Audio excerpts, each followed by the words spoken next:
আসসালামু আলাইকুম। আজকে আমাদের পুকুর পাড়ের কাঁঠাল গাছ থেকে কাঁঠাল পেড়ে আমার আব্বুকে নিয়ে কাঁঠাল খাবো। আব্বু এই যে লাঠির মধ্যে একটি কাঁচি ভালো করে বাঁধতেছে। কাঁঠাল গাছে না উঠেই এই কাঁচির মাধ্যমে আমরা কাঁঠাল পারবো।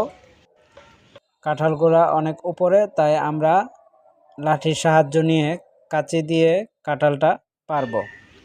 যে দেখেন অনেক সুন্দর কাঁঠাল, এই তো পেরে ফেললো আমার আব্বু কাঁঠালটা। এখন নিয়ে যাই, কাঁঠালটা একটু কাঁচা আছে তাই এটা কেটে দিলাম, এই কষগুলো পড়ে গেল। কাঁঠালটা পেকে গেলে আমরা তা ভাঙি এবং কাঁঠাল খাবো আব্বুকে নিয়ে। এই যে আব্বুকে দিলাম, অনেক মিষ্টি কাঁঠাল এবং এর ঘ্রাণ অনেক সুন্দর। তো আজ এই পর্যন্তই। আসসালামু আলাইকুম।